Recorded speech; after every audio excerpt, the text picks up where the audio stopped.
দিবে না, বাবা তার সন্তানের পরিচয় দিবে না, কেউ কারো হবে না, কেউ কারো হবে না। যুবক ভাইরা আমার কথা তাই কোরআনের কথা, কেউ কারো হবে না। ভাববেন না বলে একটা মুড়া ফির ধরছি, চিকন ফির ধরছি, জড়া ধরছি, ল্যাংটা ধরছি। আল্লাহর কসম কেউ কারো হবে না। কোরআনে বলছেন কেউ কারো হবে না। সেদিন একমাত্র সুপারিশের অর্ডার পাবেন স্বয়ং সমস্ত নবী কুলের সম্রাট নবী মুহাম্মদুর রাসূলুল্লাহ সাল্লাল্লাহু আলাইহি ওয়াসাল্লাম। সুপারিশ যদি করতে চায় পয়গম্বর করবে, এছাড়া কোনো পীর ফকির সুপারিশ করার যোগ্য নেই। কথা কোন ঠিক না? আদম থেকে লইয়া ঈসা রূহুল্লাহ পর্যন্ত সমস্ত নবীদের মুখে একটা কথা থাকবে, ইয়া রাব্বি নাফসি নাফসি। আদম নবী যদি বলে ইয়া রাব্বি নাফসি, ইব্রাহিম নবী যদি বলে ইয়া রাব্বি নাফসি, লক্ষ লক্ষ নবী রাসূলগণ যদি বলে ইয়া রাব্বি নাফসি, তাহলে আমরার ফিরে না কি কইব? ফিরে আপনারে জান্নাতে লইয়া যাইব। যুবক ভাইরা আমার, পীর শব্দটা বাংলায় অর্থ তুললে হয় উস্তাদ। বলুন কি? উস্তাদের কাজ হলো শিক্ষা দেওয়া। উস্তাদের কাজ কি? আমরা পীরের বিরুদ্ধে নয়, হক্কানি উস্তাদ যারা আছে তারা মুরিদানকে শিক্ষা দেয়, তাই আমাদের কাজ হলো শিক্ষা দেওয়া। পীরের কাজ কি? কোন দিকে গেলে জান্নাত, কোন দিকে গেলে জাহান্নাম শিখাইব পীরে। কিন্তু এখন পীরের শিখাইবার কাজ বাদ দিয়া খালি গরু ছাগল নিয়ে টানাটানি।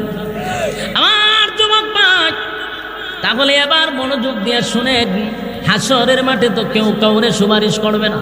আল্লাহর নবী বলেন, সেদিন যদি তোমরা হাউজে কাউসারের পানি পান করতে পারো, আল্লাহ ঘোষণা দিছে হাউজে কাউসারের পানি যারা পান করবে 50,000 বছরের ভিতরে পানির পিপাসা লাগবে না, আর তাদের উপরে রৌদ্রের তাপ লাগবে না। আরশের ছায়ার নিচে আল্লাহ বলেন তাদেরকে বসার ব্যবস্থা করে দিব। তাহলে পানি কারা পান করবে, কারা করবে না, কারা করবে, কারা করবে না?